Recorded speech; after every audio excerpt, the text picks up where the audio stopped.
Bismillahirrahmanirrahim. Assalamualaikum warahmatullahi wabarakatuh.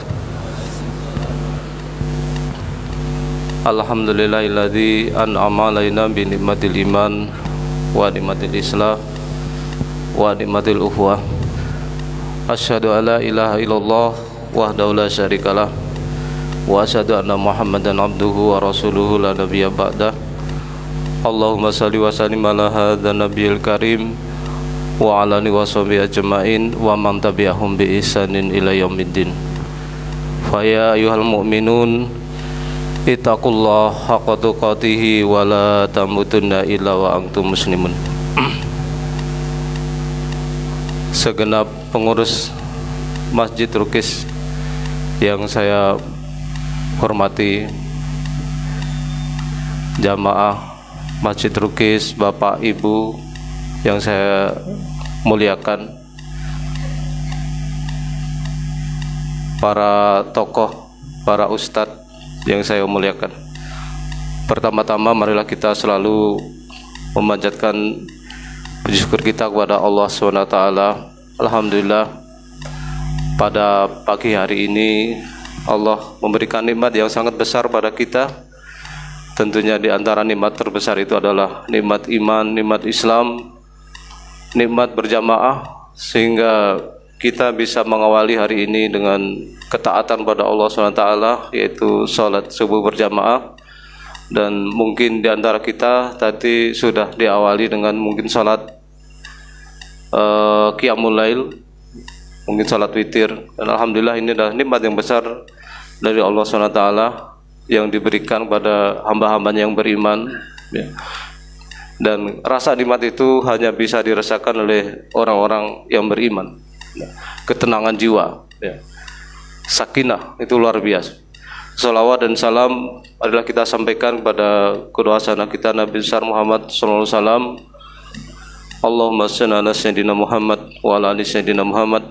Dan juga kita sampaikan pada keluarga beliau, para sahabatnya yang telah mencurahkan segala potensi yang mereka miliki, jiwa dan raga untuk dakwah Islam ini, sehingga nikmat Islam itu kita rasakan sampai hari ini. Salawat dan salam tak lupa juga kita sampaikan kepada seluruh umatnya yang istiqomah hingga akhir zaman. Jamaah salat subuh rahimakumullah, kami mohon izin diberi amanah oleh pengurus masjid untuk menyampaikan kultum, walaupun sesungguhnya saya mungkin belum pantas untuk menyampaikan kultum di sini. Mohon izin pada Ustadz Haji Oyen Rusli dan yang lainnya yang ada di sini. Kultum ini akan saya mulai dari satu kisah. Jadi ada kisah seorang mantan biarawati yang masuk Islam. Itu beberapa tahun yang silam, sudah lama saya baca dengar kisah itu, ya.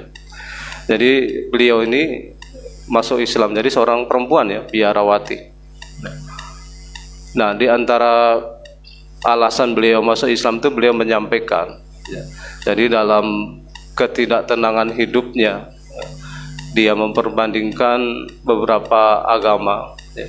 Dia melihat agama-agama yang dia bandingkan itu rata-rata nama agama itu diambil dari nama pembawanya, atau kalau tidak diambil dari nama asalnya, ya.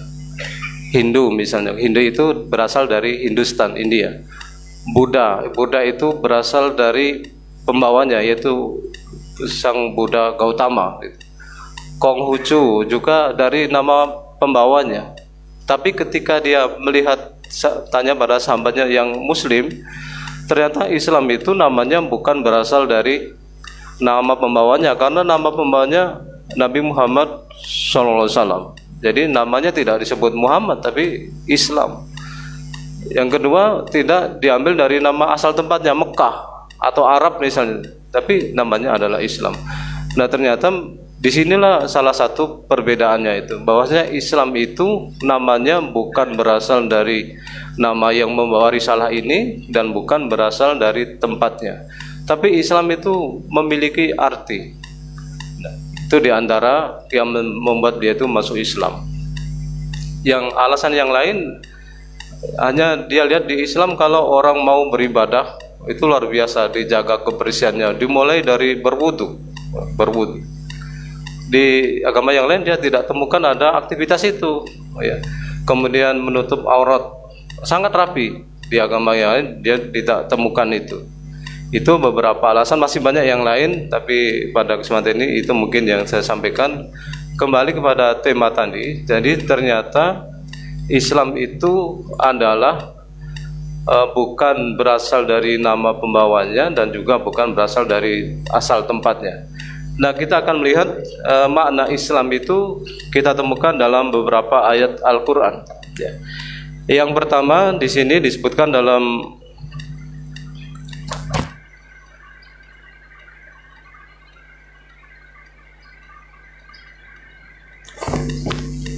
Quran surat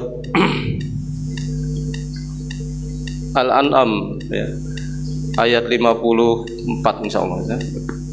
Di situ, ya, Allah Subhanahu wa taala berfirman, A'udzubillahi minasyaitonirrajim. Bismillahirrahmanirrahim.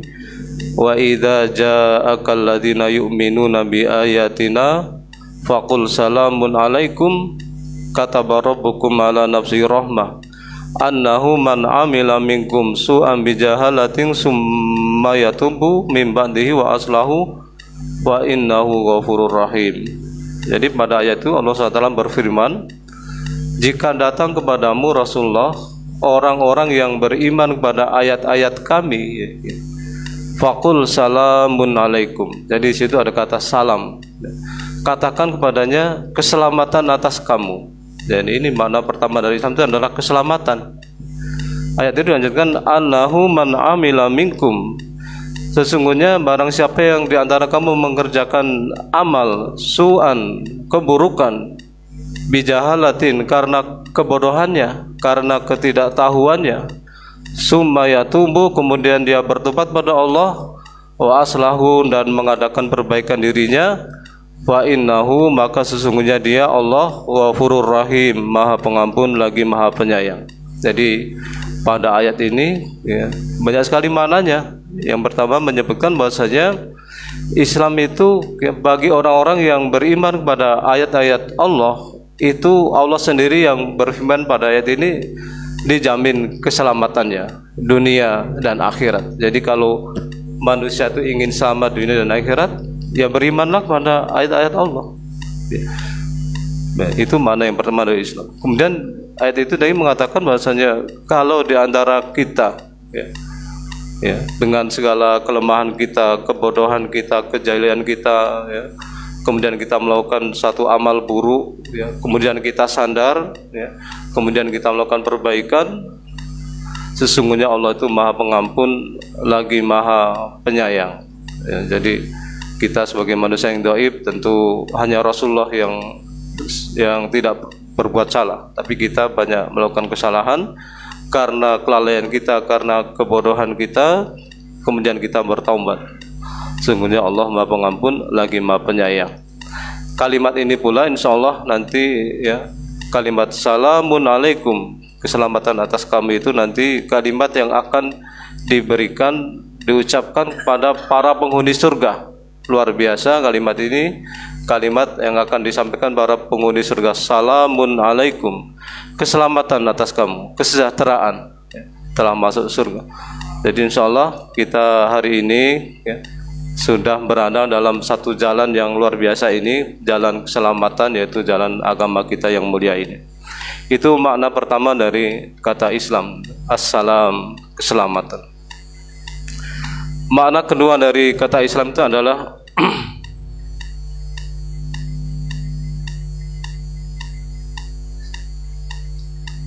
as-salama, bersih, suci dan bersih.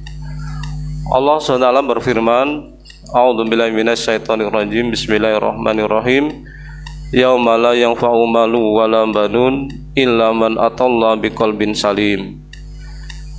Pada ayat itu Allah SWT berfirman yang artinya, yaitu pada hari itu, pada hari kiamat, la yanfa'u malu wala banun, tidak memberikan manfaat mal, harta, wala banun, dan juga anak-anak, jabatan, kekayaan, harta kekayaan, kebun, sawah, toko, illa man atallaha biqalbin salim, kecuali orang yang datang kepada Allah dengan hati yang salim, dari kata salam, hati yang bersih, hati yang selamat.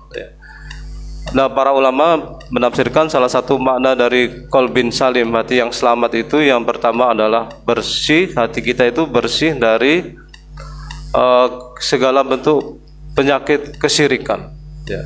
Jadi dalam hidup seorang mukmin hanya menyembah kepada Allah SWT, kalau mohon pertolongan hanya kepada Allah, karena Allah yang maha kuat, yang maha hebat. Kalau mohon kesembuhan hanya kepada Allah, kalau mohon rezeki hanya kepada Allah, bukan kepada yang lain. Jadi oleh karena itu maka dosa syirik itu adalah dosa terbesar, karena dia menggantungkan hidupnya kepada selain Allah. Nah, orang-orang yang akan selamat adalah orang-orang yang datang kepada Allah dengan akidah yang bersih, ya, dengan hati yang bersih, hati yang bertauhid hanya kepada Allah SWT. Itu makna pertama dari kata qalbin salim itu. Ada satu kisah, mungkin kita semuanya pernah mendengar, bahwasanya Rasulullah SAW pernah menceritakan ada seorang laki-laki yang masuk masjid, ya. Tiba-tiba dia langsung berdoa, ya, memohon, menangis kepada Allah SWT. Ya Allah, ya Rabbi, ya Allah. Kata Rasulullah, bagaimana mungkin doa laki-laki itu akan dikabulkan? Badannya kotor, ya. Dia pakai pakaian dari pakaian yang haram, dia makan dari makanan yang haram. Bagaimana mungkin doa orang itu akan terkabul? Nah, di sini jamaah rahimakumullah, kita mendapat pelajaran bahwasanya salah satu syarat terkabulnya doa itu adalah bersih pakaian kita dari najis, kemudian dari sifat, dari cara memperolehnya, bersih yang kita konsumsi, ya, dan bersih tempatnya, ya. Jadi itu salah satu menjadi syarat terkabulnya doa. Kisahnya seperti itu. Jadi itu makna yang kedua dari Islam itu adalah bersih. Allah hanya menerima yang bersih. Nah, oleh karena itu kemudian mengapa dalam ajaran Islam itu ada perintah zakat? Zakat itu artinya membersihkan. Mungkin ada harta kita yang sudah mencapai nisab ukuran tertentu, itu sudah wajib untuk dikeluarkan zakat, dibersihkan. Membersihkan harta kita dari hak-hak orang lain yang kemungkinan ada dalam harta kita. Itu makna yang kedua dari Islam itu adalah bersih. Mudah-mudahan Allah SWT membimbing kita untuk selalu membersihkan diri kita, baik dari makanan yang kita konsumsi maupun harta-harta yang lainnya. Yang ketiga, makna Islam itu adalah al-istislam, berserah diri. Ini sebagaimana disebutkan dalam Quran surat Ali Imran ayat 83, insyaallah. Di situ Allah SWT berfirman, afa ghayra dinillahu yabghu lawalahu aslama walahu aslama man fis samawati wal ard ta'a wa karha wa ilaihi turja'un. Apakah kamu akan mencari agama selain Islam? Walau aslama, padahal sudah berislam apa-apa yang ada di langit dan di bumi, baik dalam keadaan sukarela maupun terpaksa, dan segalanya nanti akan dikembalikan kepada Allah. Jadi jamaah rahimakumullah, bumi dan langit dan semua isinya ini mengapa bisa teratur rapi, berjalan dengan sangat seimbang dan ajaib? Itu karena mereka adalah sudah berserah diri kepada Allah SWT. Nah, oleh karena itu maka pada ayat ini Allah menghendaki, ya, agar kita sebagaimana alam semesta ini yang berserah diri, maka kita pun dengan penuh keyakinan, ya, bahwasanya setiap yang diperintahkan oleh Allah SWT pasti ada manfaatnya untuk manusia. Sebaliknya yang dilarang pasti ada mudarat, keburukan jika dilanggar. Nah, oleh karena itu maka sikapnya adalah sami'na wa ata'na, kami dengar, kami taat. Itu sikap seorang mukmin adalah berserah diri kepada Allah, siap untuk diperintah dan dilarang oleh Allah SWT. Semakin berkembangnya ilmu pengetahuan, maka hikmah dari perintah dan larangan Allah ini semakin kita pahami. Contoh misalnya kan, misalnya mengapa dalam sebuah hadis Rasulullah melarang kaum laki-laki untuk memakai emas, misalnya gitu ya. Nah ternyata dalam penelitian kedokteran, ya insya Allah kita semua sudah paham itu ya, ternyata emas itu bagi laki-laki kalau dipakai itu sangat sensitif dan bisa menimbulkan kanker kulit. Nah itu salah satu hikmah ya, mengapa Allah mengharamkan laki-laki memakai emas. Begitupun yang lain, semakin diteliti semakin menunjukkan kebenaran. Nah itu salah satu makna dari bahwasanya ada dua ayat Allah, yaitu al-ayatul qauliyah, ayat yang tertulis yaitu Al-Quran dan hadis, al-ayatul qauniyah, ada ayat-ayat dalam bentuk bentangan alam semesta. Jadi ayat yang tertulis dalam bentuk Quran dan hadis ini semakin menambah keyakinan kita akan kebenaran Islam ini, karena setiap yang tertulis dalam Al-Quran maupun hadis itu adalah satu kebenaran. Seperti saya sampaikan tadi, maka ada hikmah di balik perintah dan ada hikmah di balik larangan. Yang berikutnya, mana Islam itu adalah di sini disebutkan adalah as-salmu. Ya. Allah SWT berfirman, ya, salmu itu artinya damai, perdamaian. Islam itu agama perdamaian.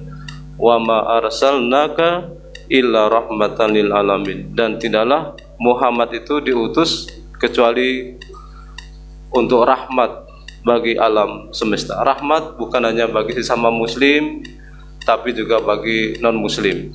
Rahmat bukan hanya bagi manusia, tapi bagi makhluk yang lain, hewan, tumbuhan, bahkan benda-benda mati. Jadi Islam itu datang sebagai rahmat bagi alam semesta. Sehingga dalam satu riwayat Rasul mengatakan tidak akan masuk surga seseorang yang tidur dengan nyenyak sementara dia tahu tetangganya itu dalam kelaparan, mungkin sudah berapa hari tidak makan, dia tahu tapi dia tidur nyenyak. Ini menunjukkan bahwasanya Islam itu ingin memberikan rahmat, sehingga kan seperti itu, tetangganya kelaparan dia cuek sementara dia tahu. Oleh karena itu sebagai tetangga juga harus memiliki sikap sensitif, melihat bagaimana kondisi tetangganya, apakah baik-baik saja atau mungkin sakit. Nah di sini menunjukkan betapa Islam itu sangat memberikan kenyamanan bagi sekitar. Atau dalam riwayat yang lain dikatakan tidak akan masuk surga ya, seseorang yang tetangganya itu tidak selamat dari gangguannya. Gangguan itu bisa fisik, ya, fisik, ya, misalnya mengganggu batas tetangga atau mungkin pancuran atap rumah kita dengan sengaja kita ke tempat orang lain, atau bisa juga dengan lisan. Banyak, walaupun tidak fisik, banyak juga ternyata, terutama misalnya ibu-ibu, lisannya yang membuat tetangganya itu tidak nyaman. Ya, nah maka idealnya seorang mukmin itu adalah tetangganya nyaman, karena sebagaimana dikatakan Rasulullah, "Man kana yu'minu billahi wal yaumil akhir falyaqulu khairan aw liyasmut." Barang siapa yang beriman pada Allah dan hari akhir, hendaklah dia berkata yang baik. Kalau tidak bisa, diam. Sehingga dengan diam itu akan membuat tetangganya nyaman, selamat dari gangguan-gangguan baik berupa lisan maupun fisik. Dalam riwayat yang lain, Rasulullah menyampaikan tentang kisah seorang wanita yang ahli ibadah, ahli sholat, ya, ahli tilawah Quran, ya, ahli sedekah, tapi dia itu punya akhlak yang buruk terhadap kucing yang ada di rumahnya. Kucing itu disekap dalam kamar, ya, tidak disuruh keluar, tidak juga dikasih makan. Kata Rasulullah, kemudian wanita ini menjadi penghuni neraka karena akhlaknya yang buruk pada hewan. Jadi begitulah Islam mengajarkan satu kedamaian, keselamatan, ya, pada lingkungan di sekitarnya. Di sisi yang lain ada kisah, insya Allah kita sudah paham, ada kisah seorang wanita nakal yang ingin bertaubat, ya, di tengah perjalanan di tengah padang pasir, kemudian dia kehausan, wanita nakal yang sudah ingin bertaubat ini, kemudian dia lihat air yang tidak bisa diambil kecuali harus masuk ke bawah karena tidak ada ember. Nah dia bawah minum. Tentu tidak seperti di kita nih, air di mana-mana ada. Kalau di Arab konon ceritanya, kalau yang sudah pergi haji, kalau saya kan belum. Kalau Pak Haji Oyon ini kan sudah pergi haji, paham. Jadi dia harus turun ke bawah. Setelah dia minum, pas ke atas ada seekor anjing yang kehausan. Anjing ini kalau tidak ditolong bisa mati kehausan. Terdorong oleh rasa kasihnya kepada makhluk Allah, anjing, dia turun lagi ke bawah, ya. Dia ambil air dengan sepatunya, kasihkan kepada anjing tadi. Dan anjing itu selamat dari kehausan. Kata Rasulullah, karena akhlaknya itu kemudian perempuan ini masuk surga. Jadi ini menunjukkan bahwasanya Islam memberikan rahmat bukan hanya kepada sesama muslim, bukan hanya kepada sesama mukmin, bahkan kepada non muslim, tetangga kita yang non muslim, ya, sepanjang dia tidak memusuhi kita. Maka kalau itu menjadi kewajiban sosial kita, misalnya dia sakit, kita kunjungi, kalau dia kelaparan, kita bantu. Sampai seperti itu, kalau tetangga kita ini sampai kelaparan, kita tahu dan kita cuek, tidur kekenyangan, itu menyebabkan kita tidak bisa masuk surga. Jamaah rahimakumullah, mungkin ini yang bisa kami sampaikan. Tentu banyak kurangnya daripada lebihnya, saya mohon maaf. Kalau ada manfaatnya itu semata-mata datang dari Allah SWT. Saya akhiri, Assalamualaikum warahmatullahi wabarakatuh.